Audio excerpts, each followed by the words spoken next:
Pre release ఈవెంట్లలో హీరోల కోసం ఒక స్పెషల్ ఏవీ వేస్తుంటారు కదా. ఆ ఏవీ తాలూకు డ్యూరేషన్ ఒక 2.5 గంటలు ఉంటే ఎలా ఉంటుందో అలా ఉంటుంది ఈ గుడ్ బ్యాడ్ అగ్లీ మూవీ.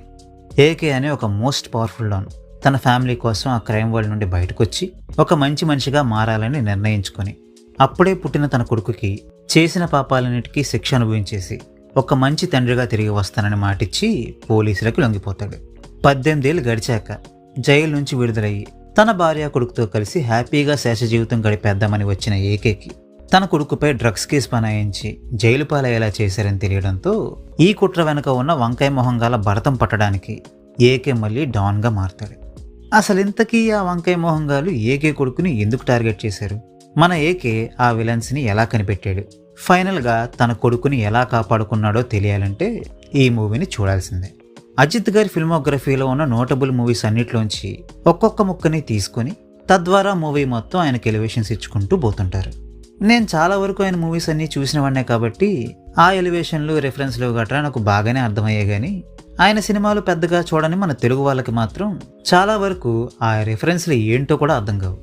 సరే, అర్థం కాని వాళ్ళ సంగతి పక్కన పెట్టి పోనీ నాలాగా రెఫరెన్స్లన్నీ అర్థమైన వాళ్ళకైనా ఈ మూవీ నచ్చుతుందా అంటే అది కూడా కొంచెం కష్టమనే చెప్పాలి. ఎందుకంటే ఈ బిల్డప్లు ఎలివేషన్లు గట్రా మూవీలో సన్నివేశానికి సందర్భానికి తగ్గట్టుగా వస్తే బాగుంటాయి. కానీ సందు దొరికినప్పుడల్లా డప్పు కొట్టేసుకుంటూ పోతే మాత్రం ఆ మోత రోతగా మారి మన సహనానికి గట్టి పరీక్షనే పెడుతుంది. అండ్ ఈ మూవీ విషయంలో కూడా యాజ్ ఇట్ ఈజ్గా అదే జరిగింది. మూవీ స్టార్ట్ అయిన దగ్గర నుండి ఎండ్ అయ్యేంత వరకు తల అజిత్ గారి భజన చేస్తూ తద్వారా మన తలకాయని కూడా బజాయించి పారేశారు. ఇందాక నేను చెప్పినట్టు అజిత్ గారి ఫిల్మోగ్రఫీ మొత్తాన్ని బిల్డప్ల కోసం వాడేసుకున్నారు. సరే, ఆయన చేసిన సినిమాలే కదా, వాడుకుంటే వాడుకున్నారులే అనుకున్నా. ఒక సందర్భంలో తలపతి విజయ్ రెఫరెన్స్ని కూడా వాడుకున్నారు. సరే, ఆయన కూలీగే కదా, వాడుకుంటే తప్పేంట్లే అనుకున్నా. కానీ అంతటితో ఆగకుండా మనీ హైస్ట్లో ప్రొఫెసర్తో కలిసి బ్యాంకు దోచుకున్నది కూడా మన ఏకేనే, జాన్ విక్తో కలిసి మారణహోమం చేసింది కూడా మన ఏకేనే అని అన్నప్పుడు మాత్రం ఓరి మీ మొహాలు మండ. ఎంత ఫ్యాన్ సర్వీస్ కోసం సినిమా తీస్తే మాత్రం మరీ ఈ రేంజ్లో పక్క సినిమాల్ని వాడేసుకోవడం ఏంట్రా బాబు అనిపించింది.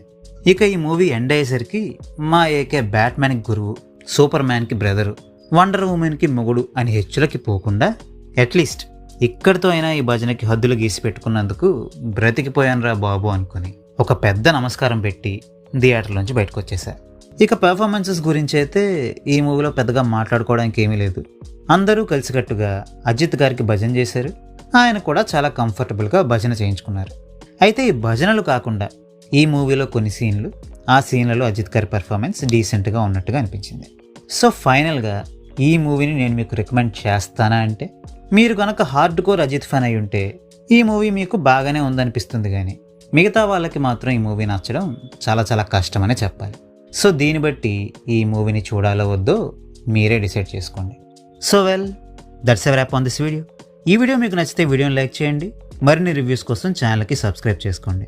We will meet you next video. Thanks for watching.